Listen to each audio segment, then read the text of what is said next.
Now I come to what everyone is waiting for. मैं अब वह बताना चाहती हूँ जिसका सबको इंतजार है। Personal income tax. व्यक्तिगत आयकर। I have 5 major announcements to मुझे make in 5 this regard. प्रमुख घोषणाएं करनी है इस These बारे primarily में। benefit ये मुख्यतः our हमारे hard-working परिश्रमी middle मध्यम class. आय वर्ग के लिए है, के लाभ के लिए The है। first one जो पहली concerns घोषणा rebate. है वो रिबेट से संबंधित है। Currently, वर्तमान those में with income up to 5 lakh पुरानी do और not नई pay आयकर any व्यवस्थाओं tax, में 5 लाख do रुपए not तक की pay आय वाले income किसी tax व्यक्ति in किसी both प्रकार के old आय का भुगतान and नहीं new करते हैं। regimes.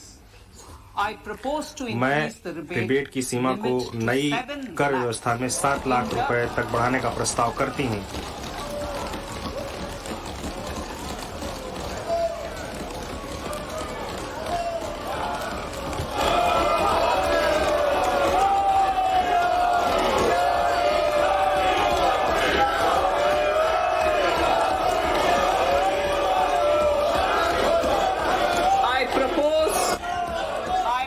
मैं इस प्रकार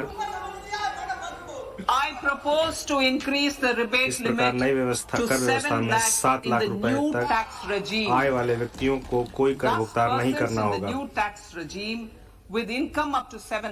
जो 7 लाख तक रुपए कमा रहे हैं उनको कोई कर भुगतान नहीं करना होगा।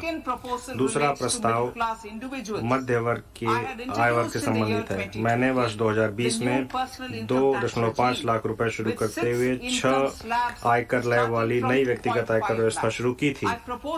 मैं स्लैबों की संख्या घटाकर 5 करते हुए और कर की सीमा को बढ़ाकर 3 लाख करते हुए इस व्यवस्था में कर संरचना को बदलने का प्रस्ताव करती हूँ।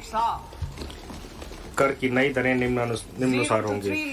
0 से 3 लाख 0, 3 से 6 लाख 5%, 6 से 9 लाख 10%, 9 से 12 लाख 15%, 12 से 15 लाख 20%, 15 लाख रुपए से ऊपर 30%।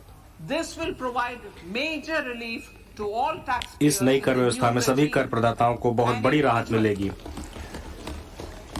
9 लाख रुपए की वार्षिक आय वाले किसी व्यक्ति को केवल 45,000 रुपए का भुगतान करना होगा। यह उसकी आय का सिर्फ 5% होगा।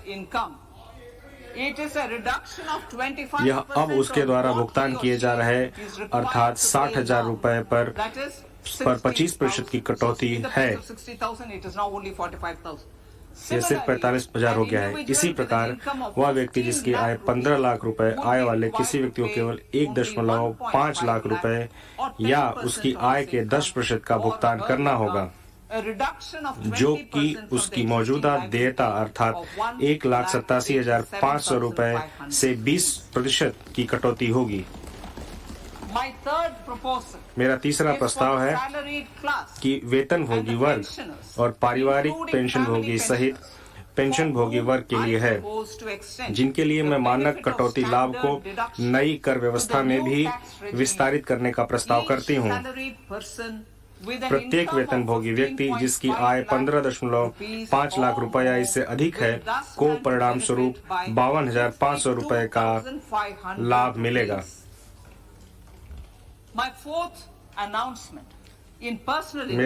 मेरी चौथी घोषणा हमारे देश की अधिकतम कर दर, जो कि 42.74% है, से संबंधित है। यह विश्व में सबसे अधिक कर दरों में से एक है। मैं नई कर व्यवस्था में उच्चतम अधिभार को 37% से घटाकर 25% करने का प्रस्ताव करती हूँ।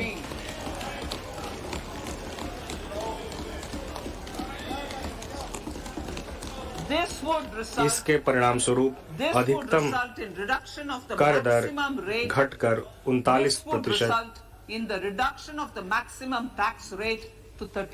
हो जाएगी।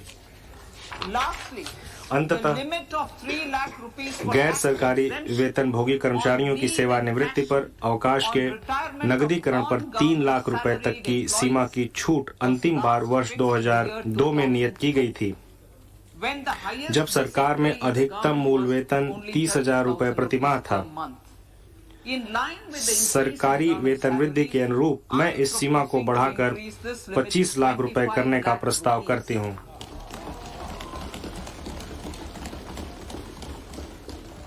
We are also making हम डिफॉल्ट कर व्यवस्था के रूप में income tax regime as the default नई tax कर व्यवस्था भी बना रहे हैं। However, तथापि citizens will नागरिकों continue को to have पुरानी the कर option व्यवस्था to avail का the लाभ benefit of उठाने the का old tax विकल्प भी regime. जारी रहेगा। Apart from these, इनके I'm also अलावा making some other मैं changes अनुबंध as में given दिए in the गए annexure. अनुसार As a कुछ result of और these परिवर्तन भी कर रही हूँ। Revenue of about इन प्रस्तावों के परिणाम स्वरूप 38,000 लगभग 38,000 करोड़ रुपए, जिसमें से to 37,000 करोड़ रुपए प्रत्यक्ष करों के तथा 1,000 करोड़ रुपए अप्रत्यक्ष करों के राजस्व को परित्यक्त किया जाएगा, जबकि लगभग 3,000 करोड़ रुपए का अतिरिक्त राजस्व जुटाया जाएगा।